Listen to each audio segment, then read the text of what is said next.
किसान वाणी कार्यक्रम के प्रायोजक हैं कृषि एवं किसान कल्याण मंत्रालय, भारत सरकार। हर जोखिम से निकल कर फसल आए, सुरक्षित हो जाए। फसल बीमा से हर किसान अब आत्मनिर्भर हो जाए। संकट के समय प्रधानमंत्री फसल बीमा योजना किसानों के लिए वरदान है। अब सूखा पड़े या बाढ़ आ जाए कोई डर नहीं, अब ओले पड़े या कीट पतंगे फसल खा जाए कोई फिक्र नहीं, क्योंकि हमने लिया है प्रधानमंत्री फसल बीमा। बुआई से फसल कटाई तक हर जोखिम का दावा, न्यूनतम प्रीमियम पर अधिकतम भुगतान का वादा। योजना से हर साल जुड़ रहे हैं 5 करोड़ से ज्यादा किसान। अब आपकी है बारी। नजदीकी कृषि कार्यालय, सहकारी समिति, बैंक शाखा, अधिकृत बीमा कंपनी या जन सेवा केंद्र में स्वेच्छा से करा सकते हैं पंजीकरण। फसल बीमा पोर्टल या फसल बीमा ऐप द्वारा भी कराया जा सकता है पंजीकरण। प्रधानमंत्री फसल बीमा योजना, आपकी फसलों का संपूर्ण सुरक्षा कवच। कृषि एवं किसान कल्याण मंत्रालय, भारत सरकार। विनोद भाई, आपने राम राम। सरिता बाण, आपने भी राम राम। और किसान वाणी कार्यक्रम सुनिए सारे बाण भाइया ने हमारी राम राम। सरिता जी, आज किसान वाणी कार्यक्रम में जो हमारे किसान भाई हैं उन खातर जो हम विषय लेके आए हैं, एक तो लेके आए हैं चर्चा करेंगे जीवाणु खाद के महत्व पे। अच्छा। और दूसरी जानकारी लेंगे प्रधानमंत्री सतत कृषि मिशन पे। अच्छा जी। और नई फसल नई उमंग के तहत चर्चा करेंगे चाइनीज कैबेज, ब्रोकोली। हाँ, जो ब्रोकली आ रही है आजकल जी, और जो चेरी टमाटो सब्जी हैं, यानी कि जो विदेशी सब्जियां हैं उनकी काश्त पे चर्चा करेंगे। और साथ में जानकारी लेंगे प्राकृतिक खेती में, प्राकृतिक खेती तक मिट्टी की सुरक्षा पे। और जो दूसरे सामुदायिक विषय हैं उन पर भी करेंगे चर्चा और करवाएंगे भैया का मनोरंजन भी। तो शुरुआत करें एक चर्चा थे जीवाणु खाद के महत्व पे। जी, देखो विनोद भाई, सबसे पहले तो यो जानना जरूरी है कि भैया जीवाणु खाद होवे के है। बिल्कुल भाई, क्यों कर तैयार करी जा है। तो अगर जीवाणु खाद की चर्चा करें तो जो ये जीवाणुओं द्वारा जो मित्र जीवाणु हुए हैं, मित्र कीट हुए हैं, उनके द्वारा जो खाद तैयार करी जा है, प्राकृतिक खाद हुए है या और उसने हम जीवाणु खाद कहे हैं। बिल्कुल सरिता बहन, आपने बिल्कुल सही कहा कि ना जो जीवाणु तो तैयार करी गई खाद है वो जीवाणु खाद है, और ये हमने प्रकृति के नज़दीक भी लेकर जाओ है। और जो सिफारिश की गई जो जीवाणु खाद है उसमें है एक तो राइजोबियम जीवाणु खाद। अच्छा। यह खाद जो है वो मटर, मूंगी, अरड़, सोयाबीन, बरसिम और जो लुरसन है उस खातर बहुत उपयोगी मानी जावे है। और जो दूसरी जीवाणु खाद है वह है PGPR और राइजोबियम जीवाणु खाद। यह खाद जो है वो गर्मी की ऋतु में जो मूंगी है, चने हैं या मसूर है उस खातर जो है इस्तेमाल करी जावे है। और सरिता जी, इसके अलावा जो है वो है एक और जो इसमें जीवाणु खाद है वो है कमशोरशियम जीवाणु खाद। यह खाद जो है मक्की, गन्ना, हल्दी, आलू और प्याज खातर जो है ज़्यादातर प्रयोग करी जावे है। और साथ में एक है एजोराइजोबियम जीवाणु खाद। यह खाद जो है वो धान की जो फसल है उसमें प्रयोग करी जावे है। अच्छा। और जो हमारी गेहूं की जो फसल है उस खातर हम इस्तेमाल कर रहे हैं एजोएस जीवाणु खाद। इसका मतलब जब आप बात कर रहे हो कि भी या उस फसल खातर यह खाद अच्छी हो है, उस फसल खातर यह खाद अच्छी हो है, तो हमने यह चीज पहले देखनी पड़ेगी भी हम कौन सी फसल बो रहे हैं और उसके खातर कौन सी हमने खाद चाहिए। बिल्कुल सही, यो पहले निश्चित कर ले। जो फसल हम बो रहे हैं उसके हिसाब से हमने उसमें जो जीवाणु खाद हर फसल के हिसाब से अलग अलग डालनी पड़ेगी। और जब बीज ना हम लगावें, जिस तरह मक्का है, गेहूं है, या जो गर्मी की ऋतु में जो मूंग है, चना है, मटर है, या मूंगी, अरहर है, सोयाबीन है, बरसीम है या लुरसन हम ले रहे हैं, तो 1 एकड़ के लिए जो है सिफारिश जो जीवाणु खाद है उसके पैकेट का जो आधा लीटर पानी में घोल कर उसके बाद जीवाणु खाद के जो घोल है और जो बीज हैं उनमें एक साफ फर्श पे एक तरपाल पर अच्छी तरह से बिछा लें और उसके बाद उसमें मिलावें। अच्छा। और जो बीज है उसने कोशिश करें कि जो छां है उसमें सुखावें, क्योंकि जो सीधा अगर हम धूप के एक्सपोजर में लेकर आओगे, धूप में सीधा लेकर आओगे तो जो है जीवाणु खाद का असर खत्म होगा। और साथ ही सरिता जी, जो मिट्टी में लगाने वाली जो फसल है, सिर्फ गन्ना है, हल्दी है, आलू है, प्याज है, जड़ाड़ी फसल है, जड़ाड़ी जो फसल है उन फसलों ने बोने से पहला खाद ने जो है मिट्टी में मिलाकर क्यारिया में डाल दें जी। और साथ ही जो पनीरी वाली फसल है यानी कि जो धान है, अच्छा। उसमें 1 एकड़ खातर जो सिफारिश जीवाणु खाद है उसके पैकेट ने 10 लीटर पानी में घोलना है और 1 एकड़ की जो पनीरी है उसमें 45 मिनट जो है घोड़ में रखने के बाद ही उसका जो है बीज बोएं। और बात करें जीवाणु खाद का, जब हम प्रयोग कर रहे हैं तो हमारे किसान भाइयों ने कौन कौन सी सावधानी रखनी चाहिए। एक तो किसान भाई इस बात का ध्यान जरूर रखें, जब भी जीवाणु खाद इस्तेमाल कर रहे हैं तो फसल के अनुसार जो है सिफारिश की गई जो जीवाणु खाद है उसका ही हमने इस्तेमाल करना है, जो सरिता जी आप जिक्र भी कर रहे थे। बिल्कुल बिल्कुल भी जिसी फसल है हमने उसी जीवाणु खाद उसके अनुसार डालनी है। बिल्कुल जी। और साथ ही जो जीवाणु खाद है उसका जो लिफाफा है, उसकी जो पॉलीथीन है, उसने सूरज की रोशनी में जो है ना आने देवे और गर्मी तक भी उन्हें दूर रखा है, इनकी उसने ठंडी और छानी जगह में हमने रखना है ताकि जो इसका असर है वो पूरा किसान भाई ने मिले। और एक और कोशिश करें कि जब हमने इसका इस्तेमाल करना है तभी उसका पैकेट हम खोल लें जी। साथ ही जीवाणु खाद जो है समय खत्म होने से पहले उसने प्रयोग कर लें कि जो उसके ऊपर एक्सपायरी डेट लिख रखी है वो देख ले भी, या जब तक बरती जा सके है, इसलिए उससे पहले ही प्रयोग कर लें जी। और साथ ही जो बीजों और जो जीवाणु खाद है उन्हें लगाने से पहले जो है सूरज की रोशनी ना दिखावें और जल्दी से जल्दी कोशिश करें कि बीज की बुआई हम कर। सरिता जी जब बात करें इसके लाभ की तो जीवाणु खाद के अगर हम लाभ का बात करें तो क्या लाभ है इसके? देखो जैसे ये जीवाणु खाद है, बहुत सारे पोषक तत्व है जिसमें आपने नाम भी बताया है, वो हमारी खेती ना मिलेंगे। कई बार क्या हुआ भी हम एक जमीन पर बार बार खेती उठा रहे हैं तो उसकी उर्वरकता जो शक्ति है वो कमजोर हो जाए। और ये जीवाणु खाद स्पेशली भी जिस फसल बो रहे हम उस खातर पोषक तत्वों का काम करेंगी। बिल्कुल। और अब जब मान लिया पोषक तत्व मिल जाएंगे उस फसल ने तो वह फसल तो आप पे बढ़िया होगी। बिल्कुल सही कह रहे हो कि जो हम रासायनिक खेती बाड़ी कर रहे हैं उससे बचकर अगर हम प्रकृति की तरफ जाओगे और जो प्राकृतिक हमारे जो जीवाणु है या जो मित्र कीट हैं अगर हम उनकी मदद लेंगे तो हमारी जो फसल है वो अच्छी तरह तेजी से बढ़ेगी। दूसरी बात विनोद भाई देखो फसल तो अच्छी होगी, अब ये प्राकृतिक खेती है, हम जो रासायनिक छिड़काव कर रहे हैं, रासायनिक दवाइयाँ डाल रहे हैं वो कहीं ना कहीं हमारे स्वास्थ्य भी नुकसान कर रहे हैं और जमीन पे भी नुकसान कर रहे हैं। लेकिन ये है प्राकृतिक चीज, तो ये दोनों जमीन खातर भी फायदेमंद है और हमारे स्वास्थ्य खातर भी फायदेमंद है। और सरिता जी यह तो करी चर्चा जीवाणु खाद के महत्व। और अब ले मैं जानकारी प्रधानमंत्री सतत कृषि मिशन पे। सरिता जी कृषि उत्पादकता न बढ़ाए रखने खातर माटी और पानी जैसे जो प्राकृतिक संसाधन है उनकी गुणवत्ता और उनकी उपलब्धता पर ही हमारी खेती बाड़ी निर्भर करे हैं। और इस निर्भरता ने सुरक्षित करण खातर सही तरीके से लेने खातर 2014-15 में राष्ट्रीय सतत कृषि मिशन लागू कराया गया जी।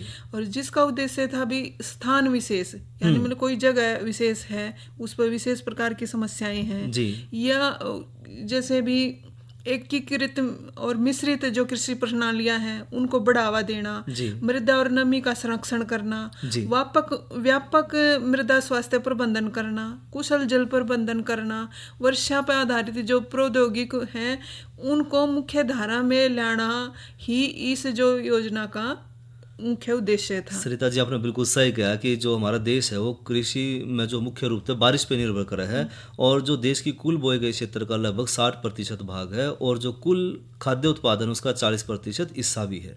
इसलिए जो बारिश आधारित जो खेती बाड़ी है उसके विकास के साथ साथ जो हमारे प्राकृतिक संसाधन हैं उनका संरक्षण जो है वो देश के खाद्यान्न की बढ़ती मांग को पूरा करने की एक सबसे बड़ी कुंजी भी है। बिल्कुल। और इसी दिशा में जो है राष्ट्रीय सतत कृषि मिशन का गठन किया गया और इसका उद्देश्य जो है वो एकीकृत खेती, जल उपयोग दक्षता को बढ़ाना, मिट्टी या जो हमारी मृदा स्वास्थ्य प्रबंधन है और संसाधन का संरक्षण और साथ ही साथ जो है खेती बाड़ी की जो उत्पादकता है उसने बढ़ाना है और विशेष रूप से जो वर्षाधारित क्षेत्र हैं उनमें इसका ध्यान रखना बड़ा जरूरी है। विनोद जी देखो जो ये राष्ट्रीय सतत कृषि मिशन है इसके 2 मुख्य घटक हैं। एक तो भी कृषि जल प्रबंधन करना, दूसरा मृदा स्वास्थ्य प्रबंधन। अब कृषि जल प्रबंधन कैसे करोगे भी जो उत्तर भारत में या लगभग भारत में कह लो अलग अलग इलाके हैं जी, कितने घनी बारिश हुए है, कितने सिंचाई का पानी ज्यादा है या मतलब अलग अलग तरह की पानी की व्यवस्थाएं हैं, उससे अनुसार पानी की व्यवस्था करना। मान लीजिए ज्यादा पानी बारिश का पानी उसने संग्रह कर लो जी। और जित सूखा है उड़ भी स्प्रिंकल द्वारा ड्रिप द्वारा हाँ। भी जिससे कम से कम पानी उपयोग हो उस तरीके से उसका प्रयोग करना। जी और अब जो दूसरा मृदा स्वास्थ्य प्रबंधन है उसमें जो भूमि की जांच करा कर उसमें जो कमियां हैं उनकी व्यवस्था करना, उनके लिए खाद डालना, उर्वरक डालना, जो भी चीजें हैं जी वो डालना और इनकी व्यवस्था भी स्थानीय स्तर पर करना, जी ये ही इस योजना के मुख्य उद्देश्य हैं। और अपने जो हरियाणा प्रदेश की अगर बात करें तो अपने हरियाणा प्रदेश में जो सरकार है उनके अनुसार जो है प्रदेश में यह योजना जो है केंद्र और राज्य सरकार द्वारा चलाई जा रही है। और सांझी योजना है जिसमें केंद्र सरकार की भी भूमिका है और राज्य सरकार की भी। केंद्र सरकार की 60% और राज्य सरकार की 40%। जी और साथ ही साथ जो है सांसद आदर्श ग्राम योजना के तहत आने वाले जो भी गांव हैं उनको इसमें प्राथमिकता दी जाएगी और जो ये परियोजना है उसकी कुल लागत जो है 5 लाख रुपए जो है इसमें निर्धारित करी गई है। इसमें से भी 75% सरकार की तरफ से मिलेंगे और 25% जो इस पे काम करना चाहे उसका हिस्सा होगा। बिल्कुल। और साथ ही सरिता जी जो विज्ञान विषय के साथ जिन्होंने मैट्रिक में द्वितीय श्रेणी वाले जो, अब देखो विज्ञान की बात है, खेती बाड़ी है तो विज्ञान विषय होना तो जरूरी है। बिल्कुल। तो जो विज्ञान विषय के साथ जो है मैट्रिक में द्वितीय श्रेणी में जो पास हैं वो 18 से 45 वर्ष आयु वर्ग के जो भी उद्यमी हैं ग्रामीण वो मृदा परीक्षण परियोजना की जो है स्थापना खातर वो उसके पात्र होंगे, वो अपने स्तर पे लागू कर सके हैं। जी। और साथ ही साथ जो है जितने भी इसमें लाभार्थी है उनका चयन जो है वो संबंधित जिले के उपायुक्त की अध्यक्षता वाली जो जिला स्तरीय कार्य समिति है उसके द्वारा ही करा जाओ। सरिता जी इसके अलावा जो सतत कृषि है उसकी हमें जरूरत क्यों है? एक तो मृदा स्वास्थ्य और भूमि संरक्षण खातर, क्योंकि जो फसल चक्र है और जो जैविक खाद जैसी जो हमारी पद्धति है उसमें मृदा सूक्ष्म जीवों और जो सूक्ष्म पोषक तत्व हैं उनकी पुनर्स्थापना करने खातर हमने जो है मृदा स्वास्थ्य की तरफ ध्यान देना होगा और स्वस्थ मृदा जो है वो कार्बन सिंक यानी कि जो कार्बन का अवशोषण है वो करने में सक्षम होनी चाहिए। विनोद भाई आपने एक बात और बता दे भी किसानों के ना मृदा स्वास्थ्य कार्ड बने हुए हैं। बिल्कुल। उनकी जैसी भूमि है उसकी जांच करके उसके आधार पर उनको जानकारी दी जाए। जी। और साथ ही साथ जो है मृदा स्वास्थ्य कार्ड जो है वो सरकार बनाने में लग रही है और साथ ही जो जल सुरक्षा है और उसकी जो गुणवत्ता है उस पर भी ध्यान देना जरूरी है, क्योंकि ड्रिप सिंचाई और जो हमारी परिशुद्ध कृषि जैसी जो प्रणाली है उनकी तकनीकों को इस्तेमाल करके जो जल के उपयोग को हम अनुकूल कर सके हैं और जो विषाक्त रसायन हैं उन पर जो हमारी निर्भरता है उसमें भी हम कम कर सके हैं। साथ ही साथ जो हमारी जैविक विविधता है या जो पारिस्थितिकी तंत्र है जो हमारी कृषि पद्धति हैं वो बहुत बड़ा योगदान देवा है, क्योंकि जैसे जैसे हम जितना ज़्यादा रसायनों का प्रयोग करेंगे तो जो प्रकृति से हम दूर होते चले जाएंगे, चाहे वो प्रकृति के जीव हैं या कृषि भूमि की जो उपजाऊ शक्ति है वो सब कम हुआ है। बिल्कुल। और इसी से जो है हमारा जो प्राकृतिक कीट नियंत्रण है वो भी चक्कर बना रहेगा और जो हमारे जो सूक्ष्म जीव हैं उनकी भी सुरक्षा बढ़ेगी, जो कि विश्व की लगभग 75% से अधिक खाद्य फसलों के अस्तित्व के लिए बहुत बहुत ज़्यादा जरूरी है। ये तो ली जानकारी प्रधानमंत्री कृषि सतत कृषि मिशन। ये तो सुना भैया ने लोकगीत और फिल्म थी लिल्लो चमन। और अब करें चर्चा नई फसल नई उमंग के तहत चाइनीज कैबेज, ब्रोकोली और चेरी टमाटो सब्जियों की काश्त। विनोद भाई देखो जो ब्रोकोली की बात करें आपने बेरा ही होगा या हमारे जो श्रोता हैं उनने भी बेरा की भी अब फूल गोभी जैसी दिखाई दे हुए हैं। बिल्कुल। लेकिन हरे रंग की हो गए हैं और गोभी जो गोभी वर्गीय फसला में है या गुणकारी है, पौष्टिक है और फूला के जो बंद गुच्छे से आपस में जुड़े हुए हैं जी। इसने सलाद के रूप में खास कर सब्जी में भी, सूप में, रायता, पकोड़े, पराठे बिल्कुल क्यों कर खाओ किस तरह खाओ। और या जो मधुमेह शुगर के रोगी हैं, डायबिटीज के रोगी हैं उनके खातिर फायदेमंद है। जो हृदय रोगी हैं उनके लिए भी बहुत अच्छी है जी। और अच्छे इसके लिए आप थोड़ा सा बता दो भी किस तरह की या जो भूमि है उसमें इसकी उपज करी जा सके हैं। ब्रोकोली जो है एक तो अच्छे जल निकास वाली जो जमीन है उसका सबसे बढ़िया मानी जावे है। अच्छा, मतलब पानी ठहरना नहीं चाहिए। पानी नहीं ठहरना चाहिए। और जो प्रचलित किस्म इसमें वो है एक तो पालम समृद्धि और KTS 1 और इटालियन ग्रीन हैंड और साथ ही पंजाब ब्रोकोली और संकर किस्मों में जो इसमें जो मुख्य किस्म है वो है फिएस्टा और पैकमैन और ग्रीन ब्यूटी इत्यादि इसमें शामिल है। और जो ब्रोकोली है उसने नर्सरी में भाइयों अगस्त के अंतिम हफ्ते में जो है से लेकर भर तक जो किसान भाई बो सके हैं। और 200 ग्राम बीज 1 एकड़ के हिसाब से किसान भाई लेवे और पौध जो है भाइयों 35 से 45 दिन में इसकी तैयार हो जाएगी। पौध लगानी पड़े है। हाँ, और साथ ही साथ जो है जो बाकी जो कृषि प्रक्रिया है, जो फूल गोभी की तरह है, जिस तरह किसान भाई अपना खेत में फूल गोभी लगाए हैं, इसी तरह जो हमने सारी प्रक्रिया इसमें निभानी है। और इसमें देखो आपने बताया है, लेकिन एक चीज की मान लिया फसल तैयार होगी, जी। अपने एक सावधानी रखनी है कटाई के समय। हाँ। बहुत नरम शाखाएं हो, मुलायम हो, फैल जा हो, तो बिल्कुल आराम से काटनी है। 6 से 8 सेंटीमीटर तक के फूलों के गुच्छे के साथ काटा जाए और 40-45 दिन तक चलती रहे है। बिल्कुल। और क्योंकि जो ये विदेशी सब्जी है ब्रोकोली, तो इसमें जो है किसान भाई जो हैं बहुत लाभ उठा सके हैं, क्योंकि बाजार में इसका भाव हमेशा बढ़िया मिला है। बिल्कुल। और इसी के साथ एक और जो विदेशी सब्जी उसका जिक्र करा वो है चाइनीज कैबेज।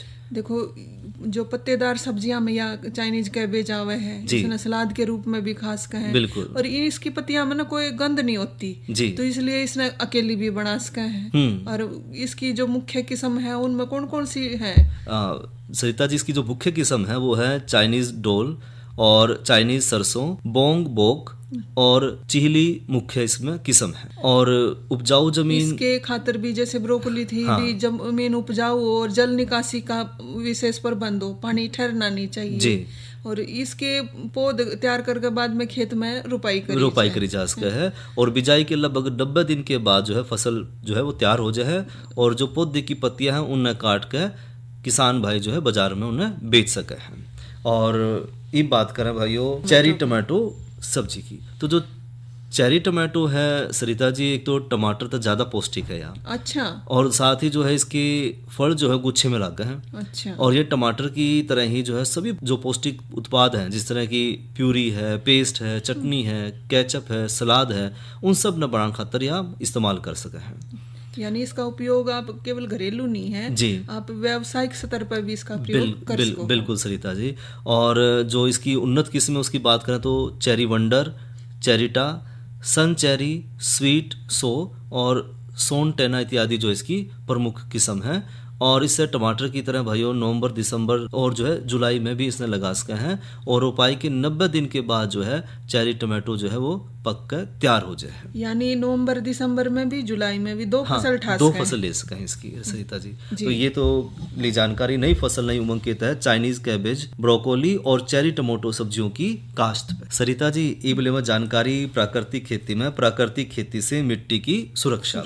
सरिता जी देखो हमारे किसान भाई भी क्योंकि हर रोज हम जिक्र कर रहे हैं वो भी जानने लगे कि भाई प्राकृतिक खेती है कि क्योंकि प्राकृतिक खेती वह खेती है जिसमें फसलों में किसी भी प्रकार का हम रासायनिक कीटनाशक या उर्वरक का इस्तेमाल हम नहीं करते हैं। और सिर्फ अपनी जो प्रकृति है उससे निर्मित जो उर्वरक है जैसे कि जीवाणु खाद है, गोबर की खाद है, जैविक कीटनाशक है, इनका प्रयोग हम करें। इनका प्रयोग करके हम जो है फसल का उत्पादन ले रहे हैं। क्योंकि जितना भी हम ज्यादा रासायनिक खाद और कीटनाशकों का हम प्रयोग कर रहे हैं उससे तेजी से हमारी जो मिट्टी की उर्वरा शक्ति है वो कम होने लग रही है और साथ ही साथ हमारी मिट्टी तो प्रदूषित होने लग रही है, उसके साथ साथ हमारा पर्यावरण, हमारा पानी वो भी इससे प्रदूषित होने लग रहा है और वो धीरे धीरे जहर हमारे शरीर में भी जा रहा है। बिल्कुल सरिता जी। और यही जो जहर की वजह से जो है बीमारियां हमारे पशुधन में भी और इंसानों में भी बीमारियां बढ़ती जाने लग रही हैं। और साथ ही साथ जो संकर बीज हैं उसके उपयोग की वजह से भी जो है मिट्टी की जो पोषक तत्व हैं उनमें कमी आने लग रही है, हानिकारक कीटों की बढ़ोतरी भी उसकी वजह से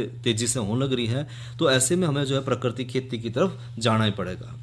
और साथ ही देखा गया है कि जो मिट्टी है, पानी है, चाहे वो हमारे झील है, नाले हैं, नदी हैं और यहाँ तक कि जो हमारी हवा है, वो सब चीज़ें जो हैं, सब प्रकार के जो लाभकारी जीव हैं, जिस तरह की मछली है उसमें केंचुए हैं, अन्य कीट पतंगे हैं, वो सब कम होते जाने लग रहे हैं। अब देखो इतने रसायन डाल रहे हैं तो उन पर असर तो होगा ही, वो धीरे धीरे कम होते चले जाएं। बिल्कुल जी। जितने भी हमारे देखा करते ना जो पहले टाइम में गिद्ध होया करते, गिद्ध देखने नहीं मिलते, केंचुए हमने देखने नहीं मिलते, मित्र कीट जितने भी हैं वो हमने देखने नहीं मिलते अब। यानी बहुत सी ऐसी नस्ल है, प्रजाति हैं जो इनके प्रयोग से ही खत्म होगी। गिद्ध तो देखने भी ना मिलते, बिल्कुल जो है विलुप्त होगी या कुछ विलुप्ति की बिल्कुल कगार पा गई हैं जी। और जितना हम रासायनिक खाद और कीटनाशकों के हम प्रयोग करते जाने लग रहे हैं उससे हमारी मिट्टी और पानी वो खराब होने लग रहे हैं। यहाँ तक कि देखा गया है सरिता जी कि जो माँ का दूध है उसमें भी कीटनाशक पाए जाने लगे हैं। देखो माँ खाना तो वो जहरीला खा रही है ना, तो दूध में तो अपने आप ही आने हैं वो। और इसी का कारण है कि जो है स्वास्थ्य भी तेजी से बिगड़ने लग रहा है। चाहे वो- नहीं, ये ऐसी बीमारियां जो पहले सुनने भी नहीं मिला करती, जी। वो इन रसायनों के कारण इन्हीं तो है। रसायनों के कारण है। तो ऐसे में जो हमने प्राकृतिक खेती की तरफ बढ़ना है, और प्राकृतिक खेती में जो है हमने इस्तेमाल करना है प्रकृति के जो तत्व हैं, यानी कि जैविक खाद, जिस तरह जी। गोबर की खाद है, जीवाणु खाद है, जीवामृत है, घन जीवामृत है, इनका हम प्रयोग करें। और साथ ही साथ जो है फसल चक्कर जरूर अपनावें, यानी कि एक ही तरह की फसल हम बार बार खेत में ना बोएं, अलग अलग फसल ना बारी बारी तक हम फसल बदल बदल का बोते रहा। हाँ। और साथ ही साथ जो है जुताई हमने कम से कम करनी है, क्योंकि जब हम ज़्यादा जुताई कर रहे हैं तो उससे जो मिट्टी के अंदर के जो मित्र कीट हैं वो बाहर आ जाए, और उससे जो है धूप की वजह से वो भी फिर ये जो पक्षी हैं वो हाँ, खा जाए खा बेचारे। जाए। तो ऐसे में हमने जो है न्यूनतम जुताई भी करनी है। अब सरिता जी, बात यह है कि किसान भाई को है कि हम प्राकृतिक खेती करें क्यों, क्या इसका लाभ है। तो ऐसे में जो है अगर हम प्राकृतिक खेती कर रहे हैं तो उससे ना मिट्टी को बहुत सारे लाभ मिल रहे हैं। एक तो मिट्टी में जो कार्बन है उसकी मात्रा बड़ी तेजी से बढ़ है, क्योंकि आजकल जो सबसे बड़ी समस्या वह यह है कि जितने भी हम रासायनिक उर्वरक इस्तेमाल कर रहे हैं, कीटनाशक इस्तेमाल कर रहे हैं, उससे हमारी मिट्टी के अंदर का जो कार्बन है उसकी मात्रा तेजी तक घटने लग रही है। अब दूसरा देखो, पानी न रोकन में भी ये सुधार हुआ है, भी जी। पानी रुका है। और दूसरा जो आपने बोला मित्र कीट हैं, केचुए हैं, जो भूमि के लिए जरूरी हैं, बिल्कुल पोषक तत्व बढ़ावे हैं, वो भी इस तक बचा है, क्योंकि रसायन डालने से वो बेचारे मर मर जाए। जाए हैं। तो वो इसके ना डालने से प्राकृतिक खेती करेंगे, बच जाएंगे और जमीन ना फायदा करेंगे। और साथ ही जो मिट्टी का कटाव है उसने भी रोकने में मदद करे है हमारी प्राकृतिक खेती। तो ये तो ली जानकारी प्राकृतिक खेती में, प्राकृतिक खेती से मिट्टी की सुरक्षा पे। और इबले में जानकारी किसान कॉल सेंटर की। किसान भाइयों, किसान कॉल सेंटर एक ऐसी सुविधा है जिसके माध्यम से किसान भाई जो है सुबह 6 बजे से लेकर रात 10 बजे तक किसान कॉल सेंटर पर कॉल करके अपनी खेती बाड़ी से संबंधित, पशुधन से संबंधित किसी भी प्रकार की कोई समस्या है उसका समाधान ले सके हैं। विनोद भाई, देखो कॉल सेंटर का नंबर है 1551 एक है। और साथ ही एक और जो बड़ी अच्छी बात है इसमें सरिता जी, वो ये है कि ये जो है 22 भाषाओं में काम कर रहे हैं किसान कॉल सेंटर, यानी कि किसान भाई अपनी क्षेत्रीय भाषा में अपनी क्षेत्रीय भाषा में बात कर सके हैं और फोन पे बैठे बैठे सारी जानकारी ले जो सके। भी समस्या हो अपनी भाषा में आप बात कर उसका समाधान कर सके। किसान वाणी कार्यक्रम के प्रायोजक थे कृषि एवं किसान कल्याण मंत्रालय, भारत सरकार। अरे अरे अरे क्या कर रहा है? इधर इधर इधर हम बोल रहे हैं तेरे बीजू का। उतला बोल रहा है?